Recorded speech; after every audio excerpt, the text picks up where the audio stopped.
In the hierarchy of numbers that we've described, we have the positive integers, which are contained in the integers but are not equal to the integers, which are themselves contained in the rational numbers but are not equal to the rational numbers, which are themselves contained in the real numbers without being equal to the set of real numbers. And we have this hierarchy from smallest, if you want, to largest. Smallest in the sense that they're all contained within the set on the right. In fact, the first three sensibly have the same size, whereas the last one here is actually infinitely larger. Now, what does it mean for a set to be infinitely larger than another one? But this is counterintuitive. At first glance, it's not obvious why the positive integers should have the same size as the integers, right? Because the integers contain the positive integers together with all of the negative ones. And it's not clear why the rationals should contain as many elements as the integers, because the rationals contain all of the integers together with all of the fractions of integers, the ratio of it. What seems to be a problem here isn't we need two tools to solve the conundrum. The first one is we need to realize that when we're talking about the size of infinite objects, our intuition doesn't work quite the same way that it used to for finite objects. The second thing we need is an actual definition of what it means for two sets to have the same size. One that would work both for finite sets and for infinite sets. So let's take a look at this. For every positive integer n, we'll define the set n sub n as being the list of the integers all the way up to the nth one. We'll say that a set is finite. I've already used the word finite, but now let me define what I mean by finite. If either S is the empty set, or you can find a function f from a set n sub n to S, where f is a bijection, which is to say that it is both one-to-one and onto, or if you want to use the formal terms, that it is both injective, one-to-one, and surjective, onto. When we say if there exists a function here, we also specify there's got to be some n for which this is true. When S is not finite, we simply say that it is infinite. With this definition here, things start to make a little more sense. We can still say, for instance, that the set that consists of these three objects here, A, B, C, assuming that A is not equal to B, B is not equal to C, and A is not equal to C, that's a finite set because I can build a function, f that would go from n3 to S, and that would be a bijection. I simply define f at 1 to be A, f at 2 to be B, and f at 3 to be C. So it is one-to-one, because if I look at two different inputs, I always get a different output. And it is onto because every single object in the set S is the image of an object, an element of N3. So this is a set which is finite. We would even say that its cardinality is 3. Now that works well for finite sets. What do we do if the set is infinite? If it turns out that there is a bijection from the set N, note here that I don't have a little subscript. I'm talking about the entirety of the set N, and the set S of interest, assuming again here that this function is a bijection, then we say that S is countable. That you could, in theory, order the elements of S and provide a procedure to count them without missing any.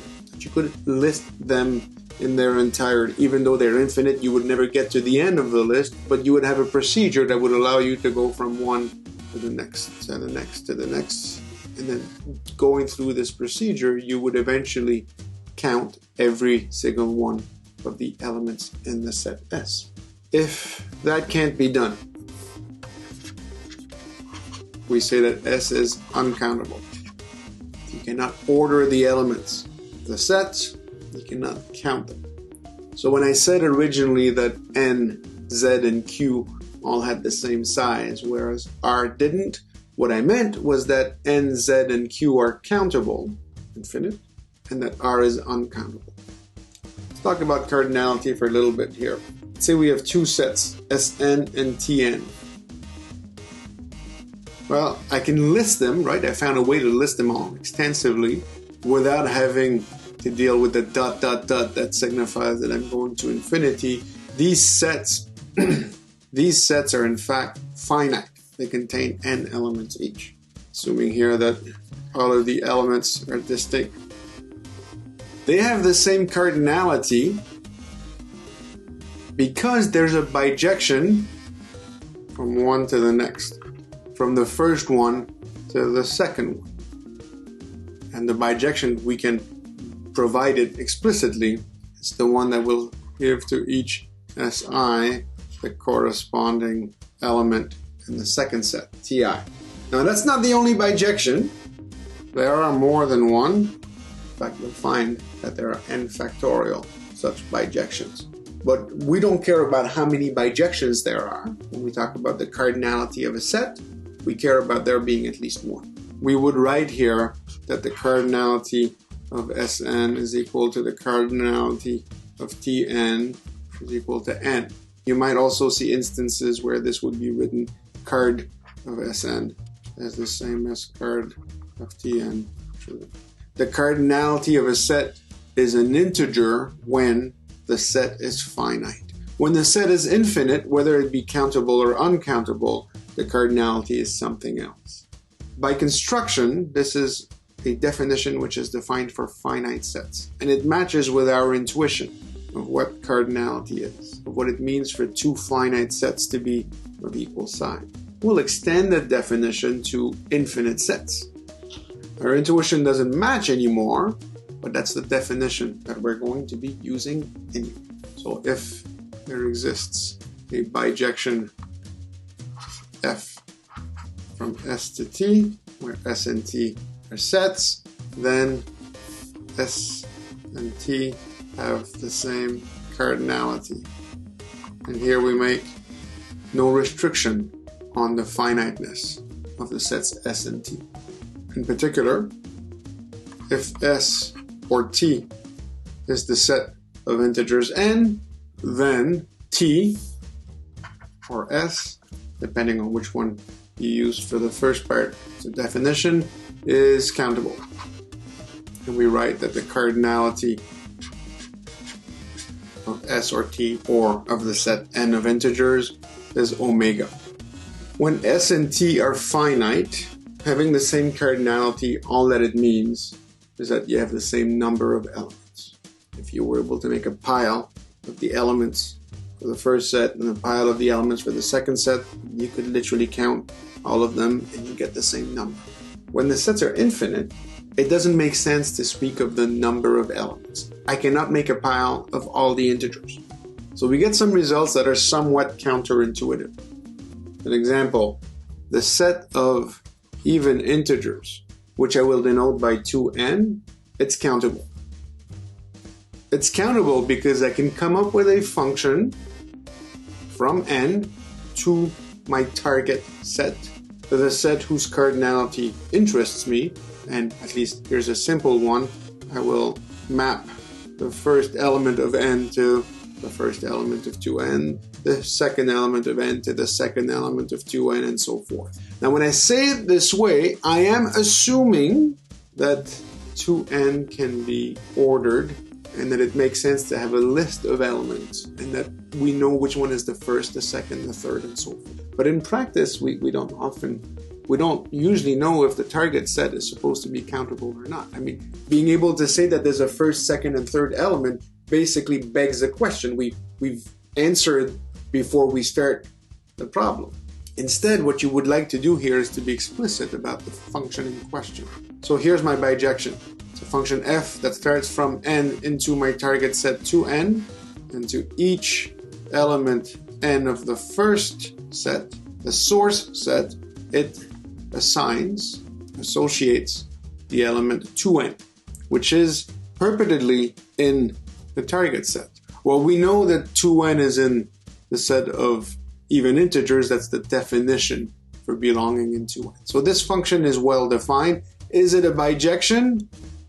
Is this function one-to-one? Well, if I take two different outputs, let's say I have 2n and 2m, which are different, are the inputs going to be different? Is it possible for the inputs to be the same? We know what the input would be. This would have to be n. This would have to be m. 2n is not equal to 2m. N is also not equal to m. So it is one-to-one. Is it onto? Well, can I hit or reach every element of the target set? Well, yes, because by definition, every single output, every single element of 2n can be reached by mapping half of the output in this function.